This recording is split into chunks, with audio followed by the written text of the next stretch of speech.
If you watch my channel, then you know I love me some classic survival horror. Games like Resident Evil and Silent Hill are amongst some of my favorite games of all time. There's just something about the core gameplay of these titles that just enamors me like no other. So it's a shame that for the better part of 3 console generations, survival horror has really fallen to the wayside. And no, I don't count those hide and seek horror games like Outlast or Amnesia as survival horror. Survival horror has a very clear and defined gameplay structure. The closest we've gotten to true survival horror in modern times are the first 2 Dead Space games, the Evil Within games, and the Resident Evil 2 remake. However, that's only in the AAA space. The indie market has done wonders lately to satisfy my thirst for survival horror games. And not too long ago, I reviewed a game called Tormented Souls that felt like a true survival horror game, with limited resources, fixed camera angles, and mind-bending puzzles. Since then, we've gotten games like Elisa, which I plan on talking about at a later date, but today, I want to talk about a game that's not even out yet.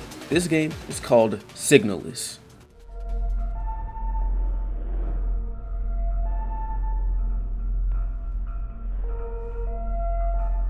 Signalis is an upcoming survival horror title that I've had my eye on for quite some time now, and just recently a demo for the game came out, so naturally, I played it, and now I want to share my thoughts about it. So to break the gameplay down, it plays very closely to a classic Resident Evil game. You have all the conventions, low resources, puzzle solving, tough as hell enemies, and actual limited inventory spaces, full with a safe box and everything. All in all, the core gameplay should be very familiar to those that have experience with the survival horror genre. Something of note is that unfortunately, the game does not have tank controls, and I know some of you Philistines out there might rejoice at that notion, but I think that at least including the option of having tank controls would be nice. Right? In my brief playthrough of this demo, which only took me about 30 minutes, I encountered a few puzzles. They were standard, cool little puzzles, not too difficult, except for this energy cell one. I was admittedly stuck on this one for an embarrassing amount of time.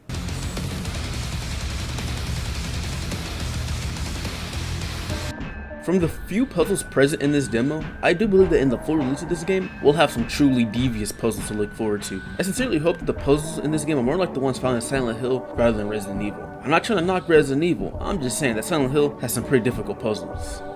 There's very little combat in this demo, but from the little combat I played around with, what I can safely say is that it's pretty box standard. You have a gun, enemies come at you, you shoot them, the end. This game does have a sort of defense item mechanic like was present in Resident Evil 1 Remake. You have a stun baton, and if enemies get too close to you, you can zap them and instantly knock them down. So that's pretty neat, I guess, but there's really not much to say about the combat because, like I said, there's not that much in here. I think there's like 4 enemies. Now, the main thing that I think anyone will notice with this game is the art style. It is very anime, very retro, and it is extremely esoteric. And as an enjoyer of all the things listed, I am all for it. The game looks beautiful, the cutscenes especially so. The jagged PS1 aesthetic blends perfectly with the anime-esque art direction to create something we haven't really seen in this genre before. And for all my fellow manga enthusiasts out there, the creators themselves have said that this was directly inspired by works such as Blame and Gantz. Make of that what you will. Alright, I think I've said a lot for a relatively small demo. Let's wrap this up, shall we?